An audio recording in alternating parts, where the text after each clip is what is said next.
বিয়ানীবাজার পৌর এলাকার ভিতরে খাসা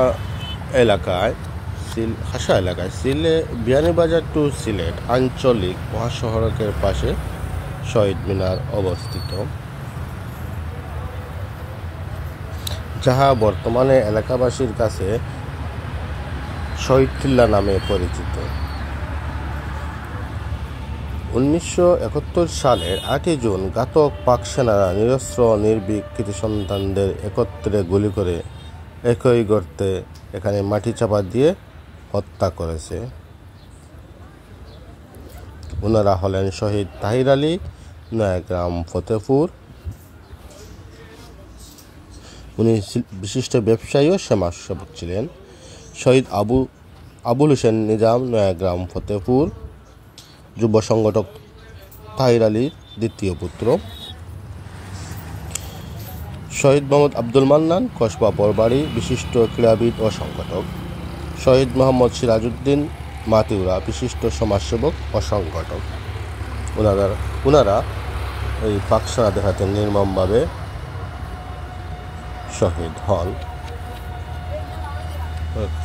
তাছাড়া 1971 সালের 21 জুলাই বিকাল আনুমানিক 4:00 সময় পাক হানাদার বাহিনীর হাতে সপরিবারে শহীদ হন।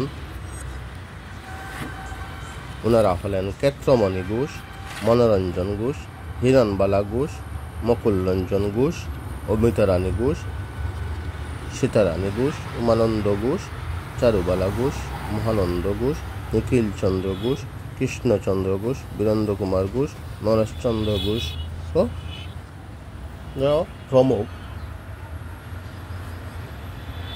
শহীদ হন সেনাদের হাতে। ওনাদের স্মৃতি রক্ষার্থে বা শহীদগণের সকল শহীদের স্মৃতি রক্ষার্থে ওইখানে প্রতি বছর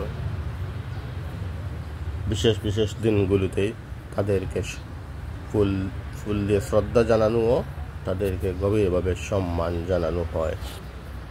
পরবর্তীতে ওই শহীদ মিনারটি উন্নতিকরণ করা হয়। 2012 সালের 4 ফেব্রুয়ারি উপজেলার মুক্তিযুদ্ধের স্মৃতিস্তম্ভ হিসাবে ওইটি নির্মাণ কাজ শুরু হয় বা নির্মাণ কাজ করা হয়। ওই 4 ফেব্রুয়ারি নির্মাণ কাজ সূচনা করেন জনাব নুরুল ইসলাম নাহিদ, এমপি, মাননীয় মন্ত্রী, শিক্ষা মন্ত্রণালয়, গণপ্রজাতন্ত্রী বাংলাদেশ সরকার। ওই বিশেষ বিশেষ দিনগুলোতে ওইখানের পরিচর্যা ও রক্ষণাবেক্ষণ কিংবা পরিষ্কার পরিচ্ছন্নতার জন্য